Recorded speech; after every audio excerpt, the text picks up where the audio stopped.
성도님들 이 노래를 아시는지 모르겠습니다.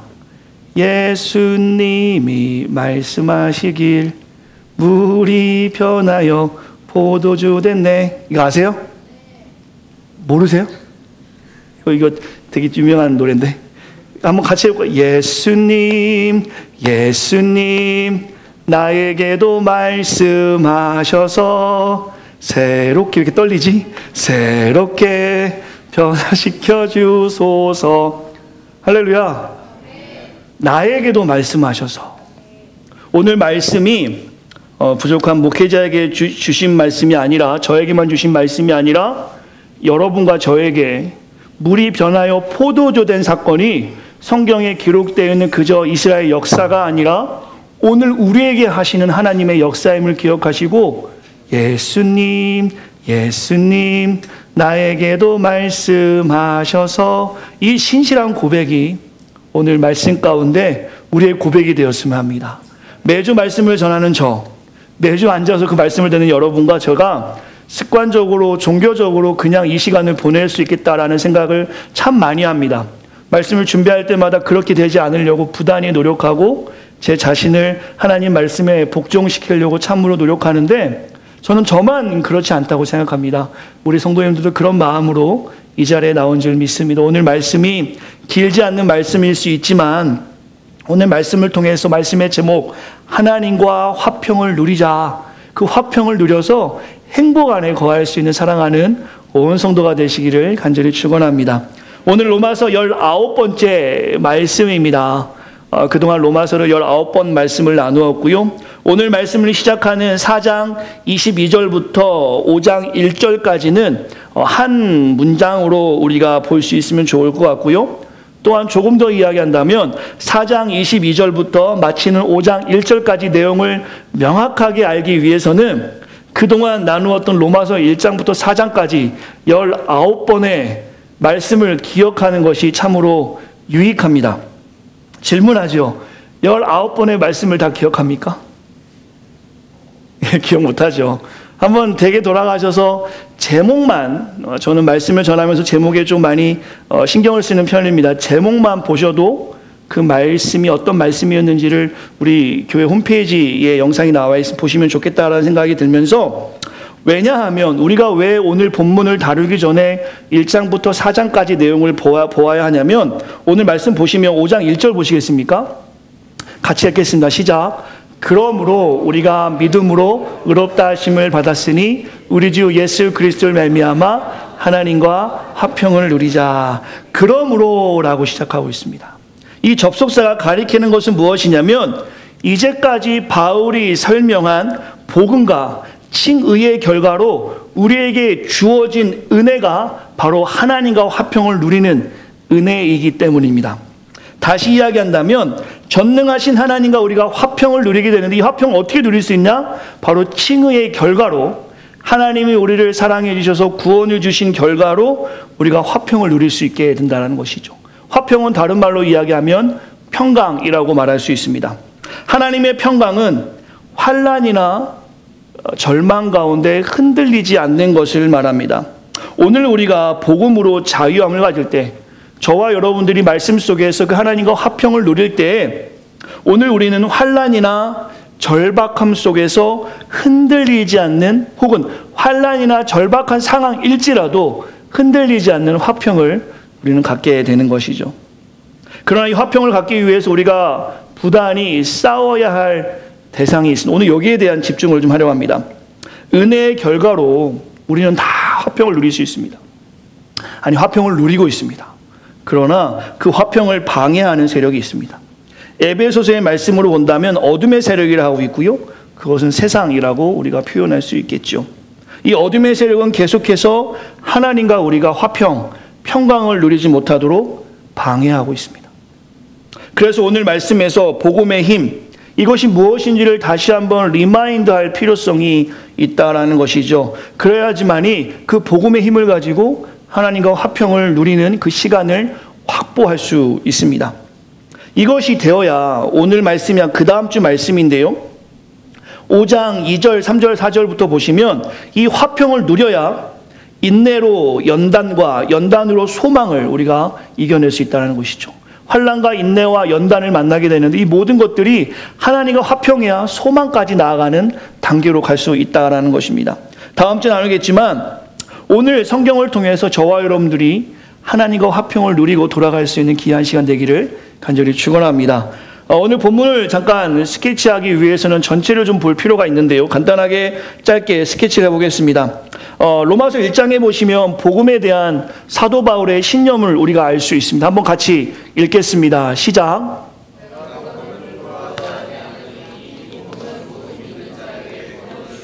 하나님의 능력이 됨이라. 먼저는 유대인에게요 그리고 헬라인에게로다.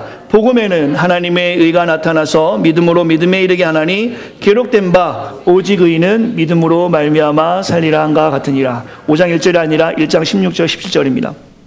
이 1장 16절 17절 이게 로마서의 전체의 주제라고 볼 수 있는데요.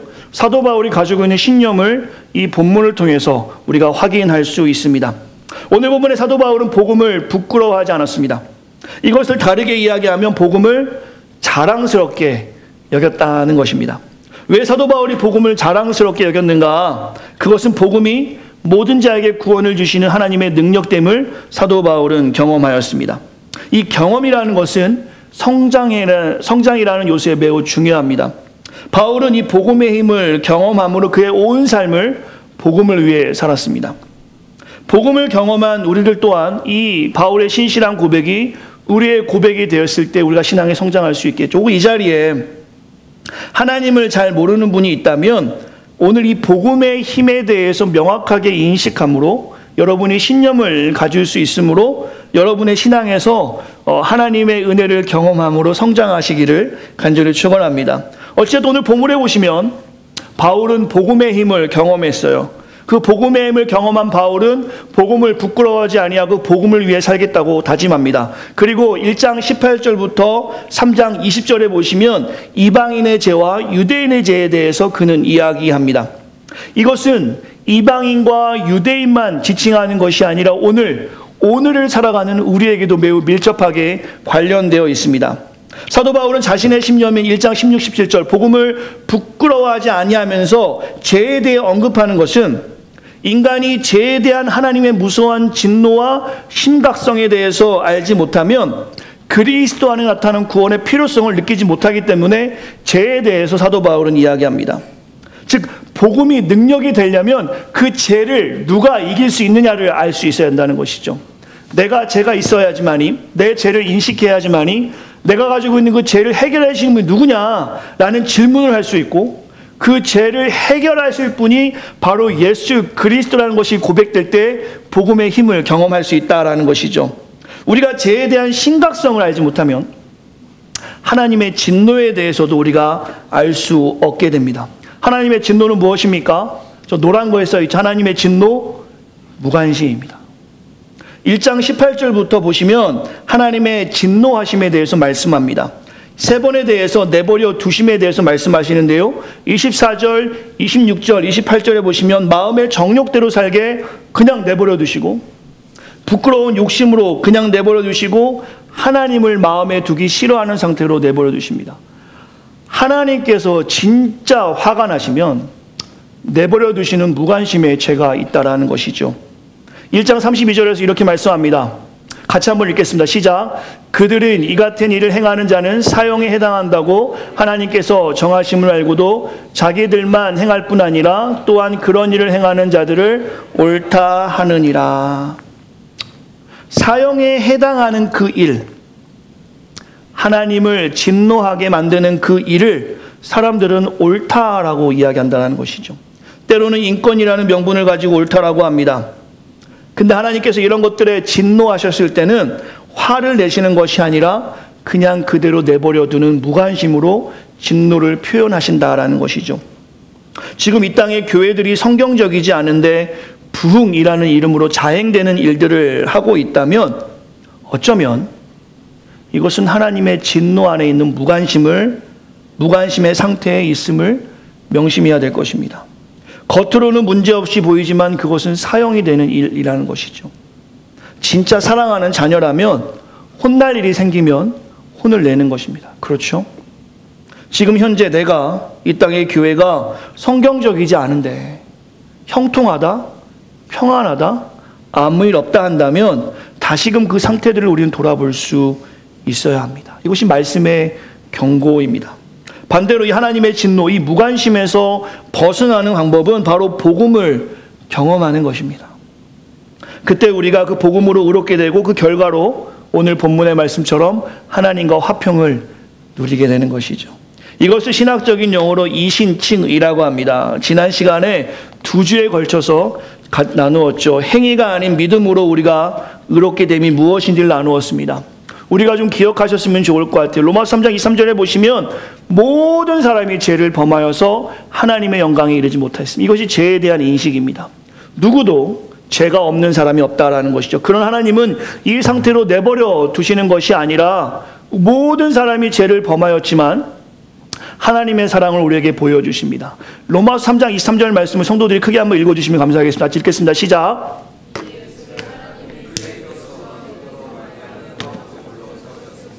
이는 하나님께서 길이 참으시는 중에 전에 지은 죄를 간과하심으로 자기의 의로우심을 나타내려 하심이니. 로마서 5장 8절을 제가 읽어드릴게요. 우리가 아직 죄인 되었을 때 그리스도께서 우리를 위하여 죽으심으로 하나님께서 우리에 대한, 여러분과 저에 대한 자기의 사랑을 확증하셨느니라.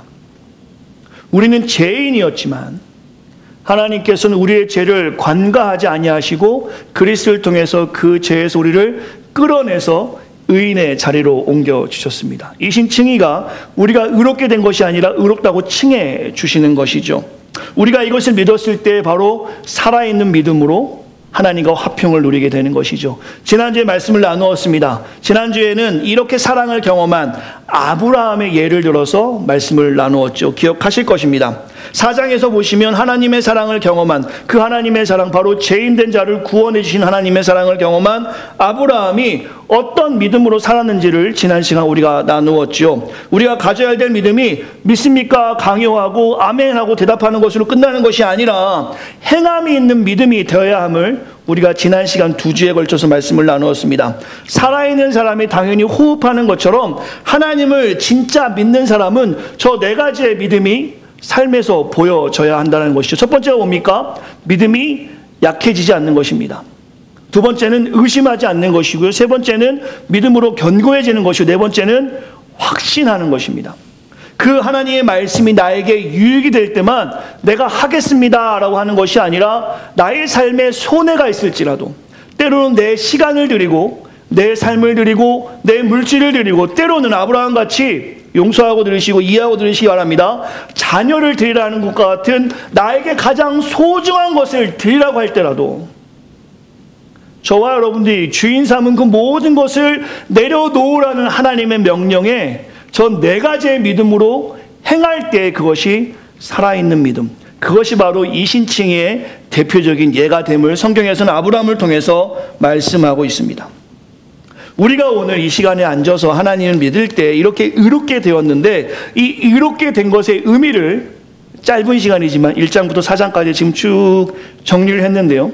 여러분과 제가 이렇게 하나님을 믿고 나아갈 때 5장 1절입니다. 그러므로 우리가 믿음으로 의롭게 하심 받았으니 우리 예수 그리스도를 말미암아 하나님과 화평을 누리자. 이 의미가 바로 오늘 본문의 말씀이라는 것이죠. 어떻게 알 수 있습니까? 오늘 본문을 통해서도 알 수 있습니다. 23절, 24절 보시겠습니까? 앞에 적어놨습니다. 같이 한번 읽겠습니다. 시작. 그에게 의로 여겼다 기록된 것은 아브라함만 위한 것도 아니고, 거기까지만 읽겠습니다. 지금 제가 여러분과 나누고 있는 이 하나님의 은혜, 하나님의 사랑, 복음의 힘은 성경에서 기록된 아브라함만 위한 것이 아니라, 같이 읽겠습니다. 시작. 의로 여기심을 받은 우리도 위함이니 곧 우리 주 예수 죽은 자를 가운데 살리신 이를 믿는 자니라. 예수는 우리가 범죄한 것 때문에 나음이 되어짐이 되고 또한 우리를 의롭다 하시기 위하여 살아나셨느니라. 누구에게도 동일한 사건입니까? 예수님, 예수님, 나에게도 오늘 말씀은 우리 모두에게 주시는 하나님의 은혜라는 것입니다.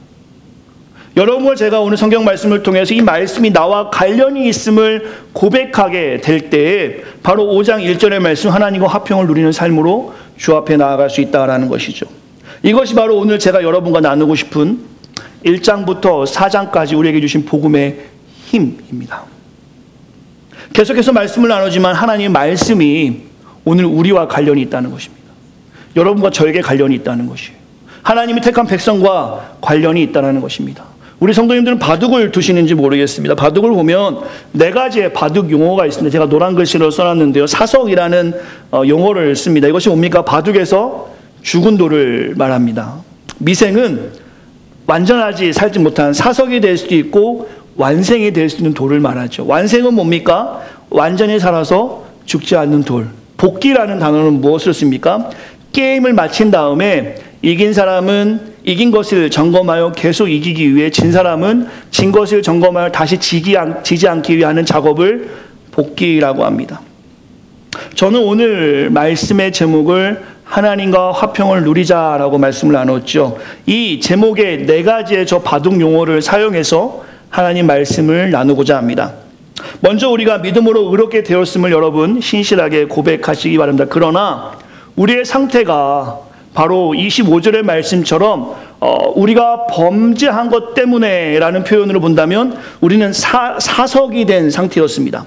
원래 우리는 죽은 자였다는 것이죠. 오늘 본문에서 저렇게 표현할 수 있겠죠. 우리가 범죄했다는 것으로 우리가 죽었던 죄인임을 분명하게 이야기할 수 있죠. 바로 죽었던 돌, 죽은 돌, 사석과 다름없는 우리의 상태였습니다. 우리의 모습으로는 하나님께 나아갈 수 없는 죄인된 상태였다는 것이죠. 창세기 1장에 보시면 우리 성도들이 좀 기억하시면 좋을 것 같아요. 하나님이 태초에 하늘과 땅을 만드시고 6째 날에 하나님의 형상대로 사람을 만드셨습니다. 이미지 오브 갓, 하나님의 형상이라는 것이죠. 영어 성경에서 이렇게 말씀하는 이유는 다른 창조물들과는 다르게 우리 사람은 하나님의 형상으로 만든 이유가 있었습니다. 왜 하나님은 이미지 오브 갓, 하나님의 형상대로 우리를 만들었을까요? 그것은 바로 하나님께서는 우리 인간들과 인격적으로 만나고 싶으셨습니다. 로봇처럼 우리를 다루는 것이 아니라 인격적으로 하나님 우리 인간들과 만나고 싶었어요. 그래서 우리를 하나님의 형상으로 만드셨습니다. 그러나 창세기 3장에 보시면 죄가 들어옵니다. 불순종의 죄가 들어오므로 바둑 용어를 좀 아까 썼지만 우리가 그 죄로 인해서 사석이 되었습니다. 더 이상 하나님을 인격적으로 만날 수 없는 죽은 상태가 된 우리의 모습이었다라는 것이죠. 하지만 죽은 돌이 된 우리가 오늘 본문의 25절 말씀 보시면 우리를 의롭다 하시기 위하여 주님께서 다시 살아나시면서 이제 우리의 상태가 하나님의 은혜로 그가 죽으시고 그가 살아나심으로 우리가 사석된 우리의 상태가 이제는 미생으로 자리가 옮겨진 겁니다. 잘 들으시기 바랍니다. 바둑 용어를 사용해서 제가 설명하는 이유는 성도님들이 조금 더 복음을 이해하기 위해서 말씀을 드립니다. 우리가 기억해야 될 것은 사석, 범죄함 때문에 우리는 더 이상 하나님과 만날 수 없는 죄인된 모습이었지만 그리스도가 이 땅에 오셔서 우리를 위해 죽으시고 다시 살아나심으로 이제 우리의 상태가 사석, 죽은 돌의 상태에서 미생의 상태까지는 옮겨졌습니다. 그것이 무엇이냐면 미생이라는 것은 완전히 산 돌은 아닙니다. 우리가 보아야 될 것은 무엇이냐면 예수를 믿어 우리가 구원을 받게 되는데 그 구원이 아직 완전하지 않았다는 것입니다. 빌립보서 2장 12절과 18절의 말씀을 보시면 두렵고 떨림으로 구원을 이루라 라고 말씀하세요. 이제 우리는 사석에서 죽은 돌에서 미생까지 삶을 옮겨졌지만 아직 완생이 된 것은 아닙니다. 완전히 살아있는 돌은 아니라는 것이에요. 그 과정에 우리가 있습니다. 완생을 신앙 용어로 좀 설명하자면 완전히 구원에 이를 때까지 우리가 지금 이 미생의 상태에서 힘을 써야 한다라는 것이죠. 힘쓰는 것이 무엇이냐? 바로 오늘 본문의 말씀이죠. 5장 1절입니다. 같이 읽겠습니다. 시작. 그러므로 우리가 믿음으로 의롭다 하심을 받았으니 우리 주 예수 그리스도로 말미암아 하나님과 화평을 누리자. 이 완생해 가는 과정 가운데 우리가 힘써야 할 것은 무엇이냐? 바로 하나님과 화평을 누리는 삶입니다. 미생에서 완생으로 가는 길목에서 우리가 밤낮을 가리지 않고 해야 하는 일이 바로 하나님과 화평을 누리는 일입니다.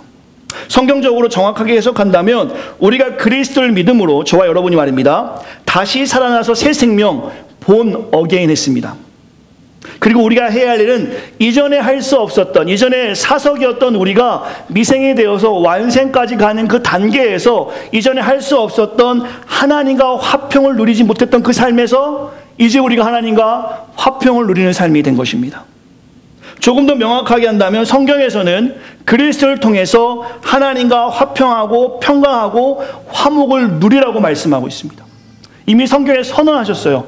너희가 의롭게 됐으니까 이제 죽은 돌이 아니야, 사석이 아니야. 너희는 그리스도를 통해서 다시 살아났어, 새 생명 얻었어. 이제 하나님과 그리스도를 통해서 화평을 누려 라고 성경에서 말씀하고 있는 것이죠. 질문하겠습니다. 여러분 평안하십니까? 화평하십니까? 평강하십니까? 하나님께서는 성경에서 분명히 우리에게 말씀하십니다. 그리스도를 통해서 새 생명을 얻어 하나님과 화평하다고 선언해 주셨는데, 잠시 우리의 삶을 묵상해 보면 하루 24시간, 일주일 168시간, 1년 365일을 다 통틀어 보았을 때는 화평보다는 답답한 일로 한숨 쉬는 일이 더 많고, 화목보다는 불안한 상태로 더 힘들 때가 많고, 평강보다는 투쟁의 삶을 더 많이 경험하는 것 같습니다. 그렇다면 하나님의 말씀이 틀려서, 잘못되어서 우리에게 평강이 없고 평안이 없고 화평이 없는 것인가? 그렇습니까? 그렇지 않죠. 서론에서 잠시 나누었지만 창조시대에 뱀으로 가장한 사단이 하와를 유혹해 하나님과의 화평을 깼습니다. 여전히 오늘도 하나님께서 다시 회복시키셨지만 하나님과 화평을 누리는 우리의 삶을 방해하는 것들이 여전히 여러분과 저의 삶의 현장에 가득하기 때문에, 성경에서는 분명히 너희가 의롭게 되었으니 하나님과 화평을 누리라 라고 선언하셨지만, 여전히 우리가 그 화평을 누리는 우리의 삶을 방해하는 것들 때문에 하나님과 화평을 누리지 못하는 삶의 현장에 서 있습니다. 그것을 성경에서는 어둠의 권세자들이라 합니다. 방해하는 방법은 여러 가지가 있습니다. 이런 예화가 어떨까요? 예전에 사단들이 이렇게 모여서 회의를 했다고 합니다. 기독인들을 좀 핍박해보자. 그때 여러 가지 의견이 있겠죠. 사단들 중에. 야, 기독인들 한번 죽게 하면 어떨까? 그랬더니 한 나이 많은 사단이 그렇게 얘기합니다. 우리가 초대교회 다 해봤는데 오히려 더 많은 사람들이 예수를 믿더라. 화용시키면 안 돼. 그들을 죽이면 죽일수록 더 많은 사람들이 예수를 믿는다. 그때 한 지긋이 나이 많은 사단이 이렇게 이야기합니다. 내가 다 해봤다. 교회 다니는 사람들을 박해한다고 해서 줄어들지 않는다. 이렇게 하면 좋겠다. 그들한테 하라고 하자. 그러나 내일 하자라고 마음을 심어주자. 21세기의 오늘 사단의 전략이 고스란히 우리에게 잘 먹혀 들어갑니다. 여러분과 저는 마음은 있습니다. 해야지 하는데 언제 할 겁니까? 내일 해야지. 성경 읽어야지. 맞아. 내일부터 시작하자. 아, 교회 봉사해야지. 아, 요거 좀 끝내고 하자. 사단의 전략이 고스란히 우리에게 정해져서 하나님과 화평을 누리는 그 방법을 방해하고 있습니다. 사랑하는 성도 여러분, 그리스도가 죽으시고 사심으로 우리가 얻은 하나님과의 화평, 이것을 우리는 빼앗기지 말아야 하는데 너무나 쉽게 우리는 하나님과 화평을 빼앗기고 있습니다. 이 화평은 peace, 하나님 안에서 평화로운 건데 세상 것에 우리가 얼마나 많이 흔들리고 살아가는지 모릅니다. 어떻게 하는 것이 하나님과 화평을 누리는 것인가? 성경에서 이미 이렇게 선언해 주셨는데 우리 성도들과 적용점으로 이렇게 읽어보고 싶습니다. 같이 한번 적용점 밑에 읽겠습니다. 시작. 날마다 우리 자신을 죽이고 주 앞에 나아가는 것입니다. 이것은 바로 예배의 회복을 의미합니다. 오늘 말씀을 전하며 바둑의 용어들을 설명했죠. 아직 설명하지 않은 단어가 하나 있는데 바로 복귀라는 단어입니다. 바둑을 두는 프로 기사들에게는 바둑에서의 승부도 아주 중요하지만 게임이 끝난 후 하는 복귀의 작업에 많은 심혈을 기울입니다. 복기라는 것은 조금 전에 설명했지만 게임이 끝난 후 다시 처음부터 한 돌 한 돌 바둑을 두는 작업입니다. 이 작업은 실제 바둑을 두는 게임보다 더 오래 걸리기도 합니다. 왜냐하면 하나하나 기록하며 작업을 해 나가기 때문입니다. 이것은 바둑 두는 사람들에게는 아주 중요한 작업입니다. 이긴 사람은 계속 이기기 위해서 어떻게 이겼는지 다시 살피는 것이고, 진 사람은 다시 지지 않기 위해 처음부터 한 돌 한 돌 살피며 다시 기억을 더듬어 다시 전략을 짜고 지지 않는 일을 하는 것입니다. 저는 오늘 하나님 말씀을 사랑하는 성도들에게 나누고 있습니다. 바둑 특강하는 거 아닙니다. 우리가 범죄함으로 사석, 죽은 돌이 된 상태였습니다. 하지만 하나님의 은혜로 예수 그리스도가 십자가를 지심으로 죽은 돌에서 이제 우리가 말하자면 미생의 단계까지 우리는 자리가 옮겨진 것입니다. 그러나 조금 전에 설명했던 것처럼 바둑에서 미생은 아직 완전하게 산 돌이 아닌 것처럼 우리는 완생의 단계까지 나아가야 합니다. 교회 다니는 분들이 여기서 많이 오해하고 있어요. 예수 믿으면 구원을 받습니다. 그러나 그 구원이 완전하게 이루어졌다라고 이야기할 수 없습니다. 이것은 구원을 이루라는 성경 말씀을 우리가 기억하면 좋을 것 같습니다. 완생의 단계까지 가려면 빌립보서 2장의 말씀처럼 바로 주님 오시는 그날까지입니다. 우리의 사명이 다하는 날까지. 빌립보서 2장에서는 두렵고 떨림으로 구원을 이루라고 말씀하실 때 구원은 완전한 구원에 이르기까지 우리는 삶에서 주 안에서 화평을 이루며 최선을 다해 제자의 삶을 살라라는 것인데, 빌립보서에서 이렇게 성도들에게 말씀하시는 이유는 구원의 확실성을 가지라는 것이 아니라, 기억하시기 바랍니다. 당시 빌립보 성도들이 가진 구원의 타성에 젖은 모습을 지적하는 것입니다. 이것은 오늘 우리에게도 동일한 적용입니다. 이 자리에 계신 분들이 구원의 확신을 몰라서 제가 설명하는 것이 아니라, 너무 당연히 여겨지는 익숙함과 안일함에서 벗어나 나는 구원받았어 하고 아무것도 하지 않는 그런 행동에서 벗어나 완생, 구원의 완성이 이르기까지 두렵고 떨림으로 우리의 삶을 다해서 구원을 이루어 가라고 말씀하고 있는 것이죠. 여기에서 바둑에서 말하는 복기가 우리에게 필요합니다. 우리 믿는 자의 복기가 무엇입니까? 신앙의 타성을 벗어버리는 방법. 오늘 본문의 표현을 본다면 하나님과의 화평을 누림을 빼앗기지 않는 방법이 무엇인가? 그것은 바로 예배입니다. 예배. 이 예배를 통해서 어둠의 세력과 주님과의 화평을 방해하는 것을 우리는 이겨낼 수 있어요. 이 예배가 매우 중요합니다. 우리가 화평, 평강, 평안이 아니라 답답, 투쟁, 혹은 불안이 가득한 것은 예배를 통해서 하나님과의 화평을 우리가 누리지 못하기 때문이에요. 예배가 습관이 되거나 종교성이 되어버리는 모습 때문이죠. 이렇기 때문에 습관적으로 예배하는 사람들에게는 하나님과 화평을 누리지 못하기 때문에 빨리 예배가 끝나기만을 바라는 거예요. 오늘 점심은 뭘까? 오늘 저녁은 뭘까? 몸은 앉아있지만 우리의 마음은 밖을 향해 있다라는 것이죠. 사랑하는 성도 여러분, 오늘 우리가 기억하셨으면 좋을 것 같습니다.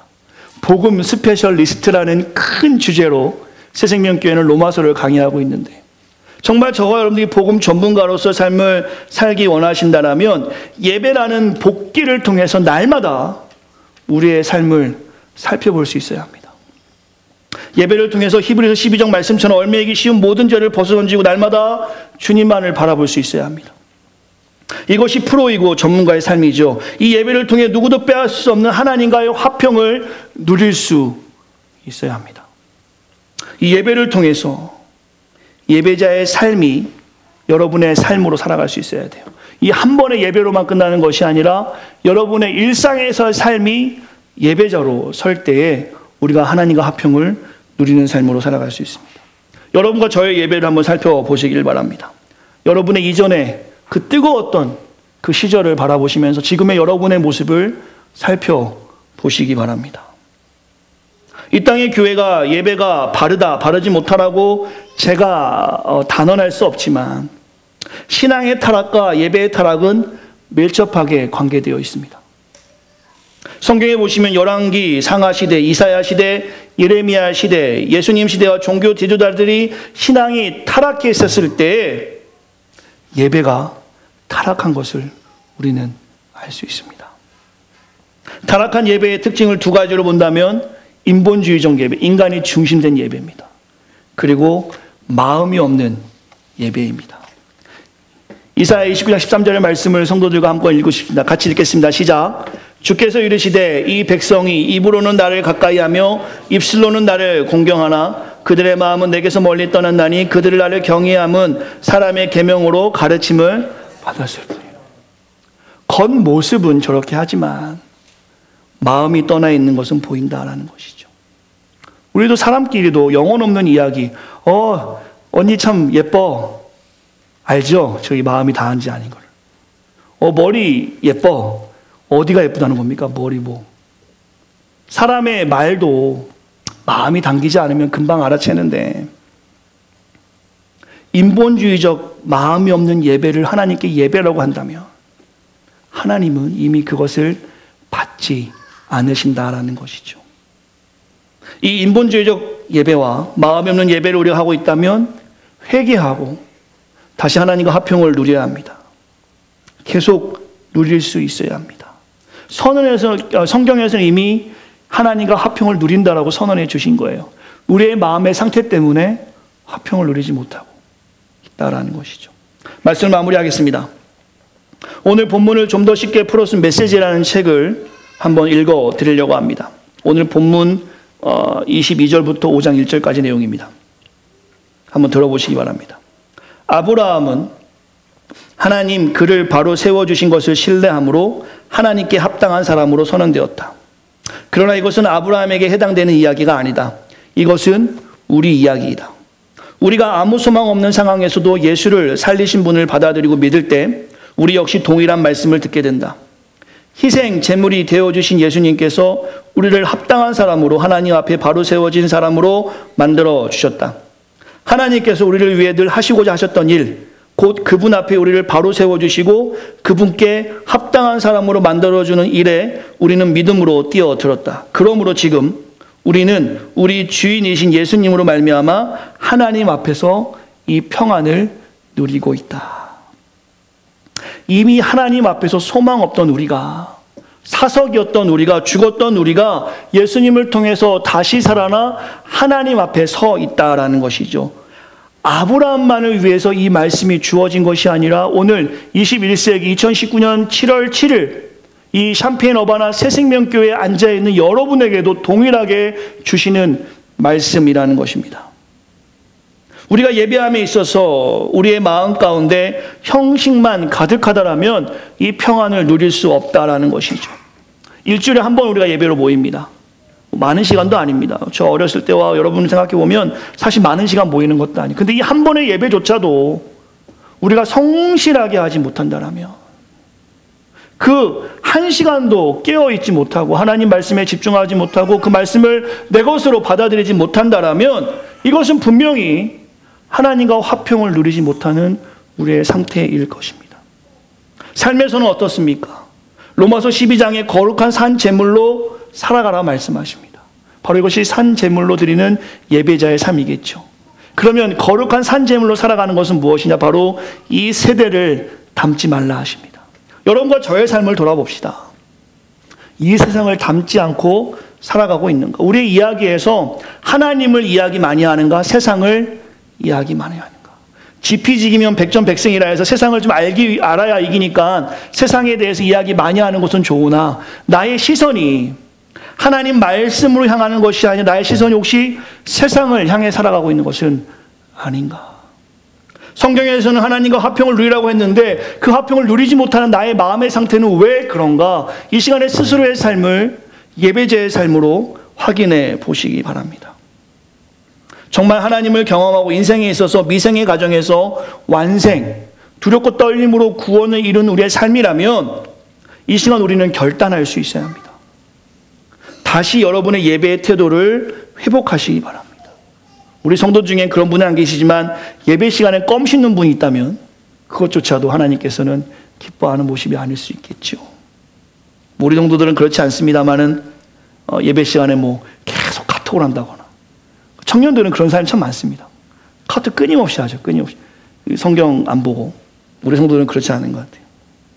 조금 고쳐야 할 습관이 있다면 제가 담대히 좀 전하겠습니다. 예배 시간에 늦는 거. 예배 10분 전에 하나님의 말씀 안에서 기도하면서 오늘 나에게 주신 말씀을 기대하며 나가는 것이 아니라 10분 전에도 계속 안부를 묻고 이야기 나누는 거. 정작 광고 시간에 서로 인사를 하면 벌써 안부를 다 나눠가지고 할 게 없는 그런 상태. 앞으로 예배 10분 전에는 우리 교회는 들어오셔서 사명을 위해 기도하시고, 한 주간에 그래 처음 교회 나왔는데, 일주일 내내 교회 나오지 않은 한 주간 처음 교회 나왔는데 교회의 평안을 위해 기도해 주시고, 말씀 받을 자신을 위해서 기도하시고, 말씀 전할 목회자를 위해서 기도해 주시면서 10분 전에는 적어도 우리가 예배를 준비하는 모습 가운데 나아가기를 소망합니다. 이것이 오늘 예배를 통해서 하나님과 화평을 누리는 우리의 모습이 될 것입니다. 참된 예배자로서 왜 예배를 이렇게 중요하게 여기나? 두 가지입니다. 첫째는 같이 읽겠습니다. 시작. 예배는 믿는 우리에게 예배는 복기이기 때문입니다. 우리에게는 예배가 복기예요. 이 예배를 통해 여러분의 삶을 반추해 보셔야 합니다. 이번 한 주간 내가 어떻게 살았는가? 또 한 주간 내가 어떻게 살 것인가? 둘째, 예배는 하나님과 화평을 누리는 제일 좋은 방법입니다. 하나님과 화평을 누리는 제일 좋은 방법을 빼앗기지 마시기 바랍니다. 지난 한 주간 성경 얼마나 읽으셨습니까? 지난 한 주간 기도는 얼마나 하셨습니까? 지난 한 주간 큐티 하셨습니까? 묵상하셨습니까? 지난 한 주간 만나는 사람들에게 복음을 전해 보셨습니까? 우리에게 화평보다는 답답함, 우리에게 평강보다는 불안, 우리에게 평화보다는 삶의 새 투쟁이 가득한 이유는 바로 여기에 있습니다.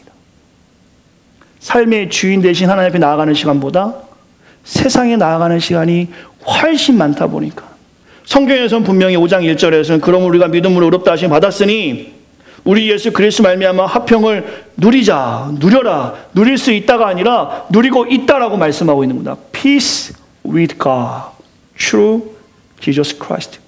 하나님을, 예수님을 통해서 하나님과 이미 화평을 누리고 있다고 말씀하시는데, 이 화평을 누리지 못하는 이유에 대해서는 우리가 스스로가 말씀을 통해서 이 시간 우리의 삶을 반추해 볼 수 있어야 합니다. 찬양팀 앞으로 나와주시면 좋을 것 같습니다. 따라해 주시겠습니까? 하나님과 화평을 누리는 가장 좋은 방법은 예배입니다. 이 예배만을 이야기하는 것은 아니고, 성도님들 성숙하시니까 그렇게 오해하지 않고 교회 많이 나오세요라고 말씀드리는 게 아닙니다. 여러분의 삶의 현장에서 그 예배자로 살아가시고, 할 수만 있다면 이 한 번 모이는 공예배에 힘을 내 나오시고, 이왕 나오실 거면 늦지 않게 나오시고, 이왕 나오셨으면 예배를 위해서 기도해 달라는 것입니다. 사석이 되었던 우리가 이제 하나님의 은혜로 미생이 되었습니다. 완생이 되기까지 부단히 노력해야 되는 것은 삶의 복기인 예배입니다. 이 예배를 통해서 주님과 화평을 누리면 구원, 완생의 삶을 저와 여러분들이 누리는 것입니다. 로마서 5장 1절 말씀을 우리 성도들과 한번 크게 읽었으면 좋겠습니다. 한번 읽어주시겠습니까? 시작. 그러므로 우리가 믿음으로 의롭다 하심을 받았으니 우리 주 예수 그리스도를 말미암아 하나님과 화평을 누리자. 우리가 받았습니다. 우리가. 다른 사람이 받은 것이 아니라 저와 여러분들이 받았습니다. 하나님과 이 화평을 마음껏 누렸으면 좋겠어요. 성경에서는 사람을 그릇에 빗대어 말씀을 많이 합니다. 우리를 그릇이라고 말씀하세요. 그릇. 세상에 여러 종류의 그릇이 있죠. 우리도 그 그릇처럼 다 다릅니다. 모양도 다르고 색깔도 다르고 쓰임의 용도도 우린 다 달라요. 그 그릇이 비워지고 깨끗해질 때 합당하게 그 그릇은 사용되어집니다. 그러나 그 그릇된 우리가, 혹은 그릇이 자이든 타이든 깨지고 부서져 조각날 때도 있습니다. 바로 우리가 상실과 슬픔과 고통과 불안과 고독으로 삶에서 깨진 모습처럼 말입니다. 그러나 하나님은 이 깨어짐조차도 은혜로 바꾸십니다. 킨츠크로이라는 도자기 만드는 방법이 있습니다. 일본에서 만드는 방법인데요, 도자기 조각을 금으로 이렇게 붙이는 방법이에요. 깨진 도자기가 저 금으로 붙였을 때는 더 비싸게 팔려집니다. 이 예배가 바로 그렇습니다. 하나님께서는 우리를 긍휼과 그 하나님의 은혜로 다시 붙잡아 주실 때 나는 깨진 것 같지만 그 깨진 것을 하나님은 만져주시어서 이전보다 더 빛나게 우리 인생을 사용하실 것입니다. 예배를 통해서 하나님은 이 일을 하십니다. 기억하시기 바랍니다. 예배를 통해서 하나님은 깨어진 우리를 고치십니다. 이 예배를 통해서 하나님은 저와 여러분들을 더욱이 사용하십니다. 먼저 무너진 이 예배를 회복할 수 있는 사랑하는 새생명 공동체가 되어지기를 간절히 축원합니다. 하나님은 여러분의 그 깨어진 모습을 가지고 사용하길 원하십니다. 나는 완벽해, 나는 문제없어 하면 하나님은 여러분 사용하지 못해요. 그 깨어짐을 가지고 주 앞에 나와야 하나님이 긍휼로, 하나님의 사랑으로, 하나님의 섬김으로, 하나님의 은혜로 우리를 감싸 주시고 사용하실 수 있습니다. 이 말씀을 기억하시고 오늘 성전 밖을 나가시기 바랍니다. 일주일에 한 번 드리는 예배를 소홀히 여기는데 어떻게 하나님이 여러분을 사용하시겠습니까? 일주일에 168시간을 우리에게 허락하셨는데 그 모든 시간을 나를 위해서, 세상을 위해서 쓰는데 어떻게 하나님이 우리를 사용하시겠습니까? 여러분의 삶의 태도를 다시 한번 살펴보시고 삶의 예배자로 하나님 앞에 설 수 있는, 그리하여서 하나님과 화평을 누리는 사랑하는 온 성도가 되시기를 간절히 축원합니다. 찬양 하나를 부탁드렸습니다. 완전하신 나의 예배합니다. 찬양합니다. 우리 찬양으로 오늘 말씀을 기억하며 하나님 앞에 우리의 온 마음을 드리기 원합니다. 찬양하겠습니다.